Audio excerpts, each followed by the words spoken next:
Salut à tous et bienvenue dans Rex, la revue Express. Ici, on décrypte les infos, les actus et les faits divers. Ça fait longtemps, j'avais même oublié comment est-ce qu'on prononçait tout ça. Bonne année. Voilà, on va commencer l'année 2025 en beauté en parlant de 2026, qui est logique. Hein. Salut Cyriac. Salut, comment ça va Janice? Ah ça va, hein, ça fait longtemps. Ça fait longtemps, très longtemps. Bonne pause, ça a fait du bien. J'espère que vous avez passé de bonnes fêtes. On n'a même pas le temps de faire un récap de l'année dernière. On rentre directement dans le vif du sujet. Ah, oui. J'aurais aimé revenir sur les actualités passées, mais bon, là, ça commence déjà à chauffer. C'est Balthazar qui a tout cassé 2024. Ouais. Allez, c'est bon. Donc, c'est parti. Donc, de quoi on va parler aujourd'hui, Janice? Aujourd'hui, on va parler de 2026. Hein. On est en 2025, mais on se projette déjà. Ben il faut. Ouais, voilà. C'est vrai. Notre poteau Kémy Séba a quelque chose d'important à nous dire. Donc, exactement. Peut-être bientôt président. Attention. Le frère Kémy Séba, du coup, a annoncé sa candidature. Donc, je pense que vous avez tous vu la vidéo qui a fait le tour de la toile ce week-end. Donc, je vais balancer la vidéo à l'écran comme d'habitude. Petite patrouille et on va réagir ensemble. T'es prête? Exactement. 3, 2, 1, let's go. La paix, si possible, soit sur vous tous. Honneur, bonheur, prospérité sur chacun d'entre vous. Si je m'adresse aujourd'hui à vous, en cette période d'une extrême gravité, en cette période des plus troublées, c'est parce que notre peuple vit dans des conditions qui dépassent le cadre de l'irrationalité. Le Bénin connaît une crise sociale sans précédent. Une crise sociale qui favorise les plus riches, une minorité de la population, pendant que la quasi-totalité du peuple vit dans des conditions qui dépassent l'entendement. Bon, déjà... Je rigole, mais c'est pas drôle. Mais il a déjà le langage présidentiel. Le ton, tu vois il a un ton. Non seulement le ton, mais les mots et les codes, voilà. C'est un grand orateur, hein, qu'est-ce que tu veux. Donc c'est vrai. Où les denrées alimentaires de première nécessité ont vu leur prix exploser, au minima doubler. Riz, gari, manioc, huile, les prix explosent. L'essence, le gaz, les prix explosent. Les sojaculteurs qui connaissent une dépression sociale qui dépasse l'entendement connaissent de plus en plus de suicides. Les paysans, dans leur entièreté, connaissent des conditions des plus difficiles. Les licenciements au sein des entreprises d'État, eux aussi, sont devenus légion. Les enseignants vivent dans des conditions des plus difficiles, dans le primaire, dans le secondaire et dans la sphère universitaire. Le pays va mal. Vous rajoutez à cette réalité cette passion pour la persécution qu'a notre président, le président Patrice Talon. Lorsqu'il s'agit de s'attaquer... Ah, ça tire à balles réelles. Frontal, hein. C'est du Kémy Séba, c'est frontal. Là... économiques nationaux, qu'il pousse à l'exil, qu'il pousse à la dépression économique, politique et psychologique, parce que Talon n'aime pas partager le butin que constitue à ses yeux le Bénin avec ses semblables, avec le peuple. Non, il veut tout s'accaparer, et s'il doit partager avec certains, ça sera toujours avec les opérateurs économiques prédateurs occidentaux. Les entreprises françaises contrôlent massivement l'économie béninoise. Inutile de préciser qu'elles sont exonérées pour la plupart de nombreuses taxes. Luxe dont ne peuvent pas se prévaloir les entreprises béninoises qui, elles, sont surtaxées par le même régime béninois. Bon, ça, en même temps, c'est vrai que cet aspect-là, on vit ça aussi, entre guillemets, en Côte d'Ivoire, parce que effectivement, c'est ça le vrai problème. Si certaines entreprises qui font beaucoup de chiffres d'affaires, finalement, sont exonérées, et que les petites entreprises qui se débrouillent sont celles qu'on taxe au max, bon... Quelle est la logique et la justice? Oui, c'est le relationnel que, bon, c'est quelque chose qui est vieux comme le monde, mais que aujourd'hui, par exemple, Tidjane Thiam a vulgarisé le concept de l'IDH, donc l'indice de développement humain, où on parle beaucoup de PIB, croissance, chiffres, mais si ça ne se reflète pas sur la population et que c'est dégagé par une minorité, effectivement, les richesses sont aspirées par le haut. Exactement. Donc, effectivement, c'est une frustration généralisée au sein de la population, du nord au sud, de l'est à l'ouest. Un peuple qui souffre ne peut pas être un peuple en paix.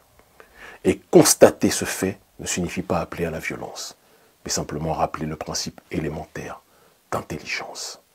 Nous avons tous vu la déclaration au Parlement, à l'Assemblée nationale, du président Patrice Talon. Une déclaration pleine de mépris, d'arrogance et aussi de panique. Parce qu'un président en fin de mandat qui menace sa population est un président qui se sait en réalité en danger par rapport à son bilan. Dire cela ne signifie pas vouloir appeler à la déstabilisation. Bien au contraire. Simplement constater que quelqu'un qui est sûr de son bilan, quelqu'un qui est sûr de ses actions, quelqu'un qui est sûr du bienfait de ses démarches, ne pourra jamais être dans une logique de tenter d'intimider son peuple. Mais cette méthode d'intimidation a été le b.a.-ba de la politique du président Patrice Talon depuis son accession au pouvoir. Une intimidation qui ne marche plus, une intimidation qui n'étonne plus, une intimidation qui glisse sur la peau d'un peuple qui a été si longtemps persécuté qu'il ne sent plus les coups. Face au faible pouvoir d'achat, les Béninois vivent depuis quelques semaines la flambée des prix des produits de première nécessité sur le marché. Une situation qui vient enfoncer le clou des plaintes d'une crise socio-économique sans précédent au pays de l'Amazone. Il n'y a rien qui est moins cher actuellement au Bénin. Les produits vivriers sont très chers.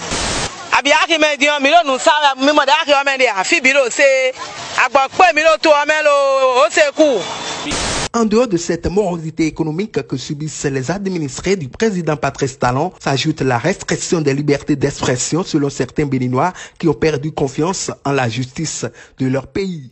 Mais... Je mets déjà une pause là. Qu'est-ce que tu penses déjà de... Déjà, de toute façon, quand on veut faire le bilan, un bilan présidentiel ou quoi que ce soit, on va toujours se baser sur est-ce que la population arrive à se nourrir, à se loger, et etc. Et quand on rentre dans des situations où les prix flambent, forcément, tout de suite, c'est compliqué. Donc, très compliqué. Il faut en fait, il n'y a qu'une mission, c'est s'arranger pour maintenir la stabilité de certains biens de première nécessité, comme peut-être ils ont pu faire au Sénégal, quitte à ce que le gouvernement soit obligé de se serrer la ceinture d'une certaine manière, parce que c'est en garantissant au moins ces prix-là qui peuvent maintenir la paix sociale finalement. Clair, c'est clair. La justice en réalité, c'est ça notre rempart. Maintenant aujourd'hui on n'a plus confiance, parce qu'au pays actuellement quand tu parles, on viendra te chercher chez toi. Il y a trop d'arrestations dans le pays même, nous ne pouvons plus parler de la démocratie au pays. On n'a plus la liberté. Il y a un clan qui s'accapare de nos ressources. Parce que les gens n'ont pas 15 000 francs pour se faire soigner, ils meurent dans nos hôpitaux. Pendant que eux, le petit groupe, que ce soit de l'opposition ou de la mouvance, pour se faire soigner, c'est à l'extérieur. Face à cette atmosphère d'incertitude du lendemain, certains Béninois demeurent favorables à l'avènement d'une troisième voie proche des jeunes au sein de la classe politique béninoise. Nous allons toujours dire qu'on doit suivre la politique actuelle du Bénin. On n'espère pas avoir grand-chose si ce n'est pas une nouvelle tête comme Kémi Séba. Sinon, avec l'opposition actuelle, qui maintenant peut changer la tendance? Monsieur Kémi Séba incarne aujourd'hui la dignité africaine. En Afrique aujourd'hui, nous ne sans savoir, il reste celui-là qui est prêt à donner sa vie pour ses frères. Kémi Séba, c'est un jeune dynamique. Pourquoi ne pas lui donner une chance de diriger un jour notre pays, le Bénin? On en a besoin. Kémi Séba, on s'en a encore, on connaît les télé, mais on n'a pas de mato nebe, de volonté, de tole jaouéa, yé maoudéa, et là on noie. Et c'est pour ces raisons, après des mois et des mois de réflexion, pour ne pas dire des années, j'ai décidé d'accepter vos demandes incessantes visant à me pousser à être candidat à la présidence. Tu vois ce qu'il dit là? C'est vraiment très intéressant la manière dont il a choisi. Il n'a pas dit « c'est pour ça que je me déclare candidat ». Vous demande incessante. Genre, c'est carrément quelque chose même qui pèse sur lui. On va quand même rentrer un peu dans la stratégie. Je vais me faire un peu l'avocat du diable. Ne tirez pas ma veste. Mais on le sentait venir depuis. Mais oui, on en avait parlé même dans une vidéo. La vidéo où on parlait de sa déchéance de nationalité. On disait, est-ce que le gars va pas chercher à... C'est ça. Donc, franchement, bon, pour ceux qui suivent un peu l'actualité géopolitique, on voyait un peu le truc venir de loin. Mais c'est très bien préparé. Il a pris le temps de faire ses classes. Il a pris le temps de nouer des alliances aussi. Parce que bon... dans un pays comme ça où ils expliquent qu'il y a des restrictions en termes démocratiques, je pense que les personnes qu'il a derrière lui quand même, il a les reins assez solides pour dire ce qu'il dit. Et puis surtout, pardon, vas-y. Peut-être que la déchéance de nationalité aussi a un peu accéléré le processus parce que ça l'a, entre guillemets, obligé à se ressourcer même au Bénin. Parce que peut-être que les gens le connaissaient justement à la télé, de l'extérieur. Mais là, je pense qu'il est vraiment, entre guillemets, plus en communion avec le peuple, se rend compte de certaines réalités et peut mieux crédibiliser sa démarche présidentielle maintenant. Alors qu'avant, on pouvait juste peut-être le voir comme un outsider ou quoi. Mais là, ça semble vraiment très concret et je pense qu'il y a toute une vague de personnes qui le portent. C'est ça. En tout cas, moi, je pense que déjà derrière, on a tiré l'analyse récemment, enfin, dernièrement, il a été diplomate nigérien, parce que c'est avec le passeport nigérien donc, je pense qu'il y a un appui AES déjà derrière, forcément. Donc, je pense que déjà dans toute la zone là, ils vont pousser pour que lui prenne le pouvoir parce que... Oui, ça renforcera l'alliance, clairement. Je fais la déduction, Kémi Séba au Bénin, alliance avec AES, ouverture sur la mer. Oui, puisque eux, ils ont le port, justement. Voilà. Et puis, il y a le pipeline, notamment. On va pas mettre la map pour aujourd'hui, c'est la nouvelle année, pardonnez-nous, mais il y a notamment, quand tu fais le tracé, il y a le pipeline qui passe par le Bénin pour atteindre, qui quitte du Niger pour atteindre le Bénin par rapport au fameux contrat avec la Chine. Donc, les choses sont en train de se dessiner. Je vois un peu comment les choses sont en train de se faire. C'est intéressant et c'est à suivre. En tout cas, je le laisse continuer. Du Bénin. Mes chers compatriotes, parce que nous nous devons d'être le plus pragmatiques, il est important que l'on se rappelle que notre pays est pris en otage et que les lois de la République du Bénin ont été des plus viciées ces dernières années. De telle sorte que les véritables opposants au président Patrice Talon soient structurellement exclus de la course via le code électoral corrompu que vous connaissez. Et c'est pour cette raison que nous avons dressé 3 options qui nous permettront d'être candidats à la présidence du Bénin. La première option, issue d'un certain nombre d'interactions avec des cadres, car c'est le seul parti politique de l'opposition qui a le nombre de parrainages suffisant pour accéder aux élections. Bon nombre d'entre vous, lorsque nous avons évoqué dans de multiples réunions avec vous autres, membres de la jeunesse béninoise. Ah, donc il a rejoint un parti politique pour prendre la présidence de ce parti pour directement aller, que de former et repasser par tous les...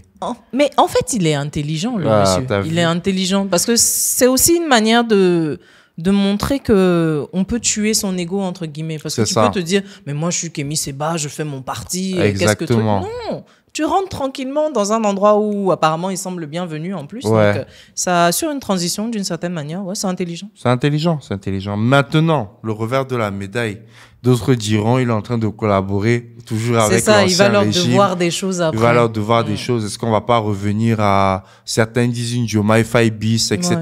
Donc, à voir. Que le président Yaya Boni ne pourra pas accepter. Parce que le président Yaya Boni, à vos yeux de nombre d'entre vous, fait partie de cette ancienne France. Ah voilà, donc du coup ça ne pourra pas se faire.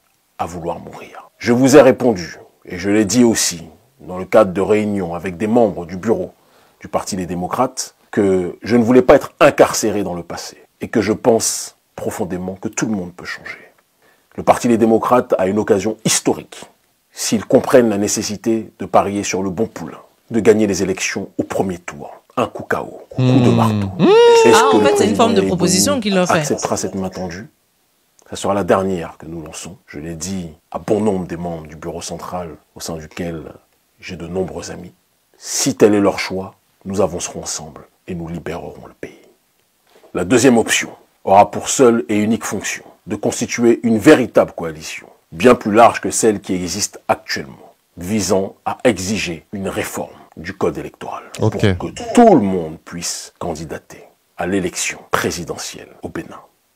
Et enfin, la dernière option, certains diront peut-être la plus importante, c'est une triangulation des forces, appelée l'opération Jéricho, qui s'appuiera sur une base tripartitionnelle, une logique de révolution sur le terrain informationnel, une logique de mobilisation, de contestation populaire, et une prise de responsabilité de ceux habilités dans le pays à faire basculer les choses pour que le pays On parle de coup d'État, hein. Il a dit ça de manière... c'est coup d'État, Joe. De manière truc, mais ouais, c'est... si vous voulez pas, on va vous faire partir. Prise de pouvoir par le peuple, soulèvement populaire. Un peu comme ce qui s'est passé aussi en Algérie.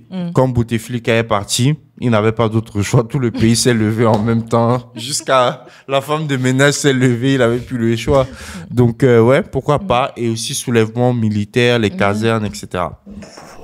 Dans tous les cas, nous accompagnerons tous les processus évoqués parmi les 3 qui permettront à notre peuple d'arriver à la destination nommée la libération du Bénin. Ce que nous avons propagé partout, nous allons l'installer ici pour une résurrection du pays des Agonchés, pour une résurrection du pays de l'ancien Dahomey, pour une résurrection d'un peuple qu'on a trop longtemps voulu écraser, mais que nul ne peut exterminer, pour que le travail commencé par Béhanzin puisse être finalisé. Ce que le roi Béhanzin a commencé, nous allons plus que jamais le terminer.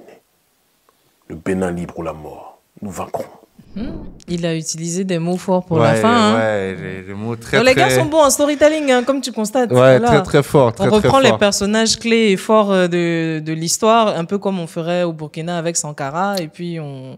C'est ça. Et puis j'aime bien la stratégie réseaux sociaux. Il a pris en compte la jeunesse parce que on dit souvent que le temps d'attention aujourd'hui ne dépasse même plus les 1 minute. Donc, tu vois que l'équipe a découpé la vidéo de sorte à ce que ça ne fasse pas une demi-heure, que ça soit digestible pour les populations. Non, mais surtout, c'est très bien pensé. Une fois que c'est sur le net, c'est diffusé rapidement. Alors que si tu passes par un média traditionnel, peut-être qu'on peut censurer un peu ici ou quoi. Exactement, et autres. Là, il est sûr que là, il a donné sa vraie version et puis... C'est pas mal, c'est pas mal. Parce que c'est pas sûr qu'on le reçoive sur les plateaux télé béninois. Bon, j'en sais rien, je spécule, mais... C'est surtout que même, j'ai vu ça sur Brut, ils ont repris, la vidéo faisait 1 minute, j'ai pas compris, donc j'ai dû aller chercher vraiment sur sa page pour vraiment avoir l'information. Ouais. Donc ouais, c'est plutôt pas mal. Bonne chance à lui pour les élections. La campagne commence maintenant. C'est toujours plus facile quand on est dans l'opposition, mais quand on arrive au pouvoir, maintenant, c'est là qu'on voit les réalités. Donc, effectivement. On verra comment ça va se passer. Tu as raison, parce que beaucoup parlaient, par exemple, de la fin du franc CFA avec l'AES, etc. On voit que c'est pas si évident que ça. Voilà. 3 ans plus tard, on est toujours dedans. Ouais. Donc, souvent, vociférer sur le net et les réalités du terrain font que c'est pas nécessairement tout qu'on peut faire en même temps. C'est ça. Voilà. Mais c'est déjà une grosse actu, là, hein, franchement. Ouais, c'est une grosse actu. Les gars, pardonnez-nous, on vient d'arriver, sortie de vacances, boum, on nous envoie directement à élection. Élection aussi en Côte d'Ivoire, élection chauffer, au Cameroun. Cette année, vraiment, c'est incroyable ce qui va se passer. Donc, restez abonnés à la chaîne, en tout cas. Mais c'est bon pour moi pour aujourd'hui, pour cette vidéo. Mais on a aussi une bonne nouvelle parce que on a même dépassé les 500 000 abonnés en 2024 et c'est grâce à vous aussi. Donc, merci beaucoup à tous. Exactement. Donc, moi, je vais te laisser conclure. Hein. Pour moi, c'était bon. Première vidéo, on rentre dans le bain. Il y a d'autres sujets à traiter, donc je te laisse conclure. Les gars, est-ce que vous êtes pour cette candidature de Kémy Séba? Selon vous, est-ce qu'il fait bien de vouloir être président du Bénin? On vous attend dans les commentaires. En attendant, continuez de vous abonner à la chaîne de l'Investisseur Africain et n'oubliez pas d'activer la cloche de notification pour ne rater aucune nouvelle vidéo. À très bientôt. Salut Cyriac. Salut Jadis. Ciao à tous.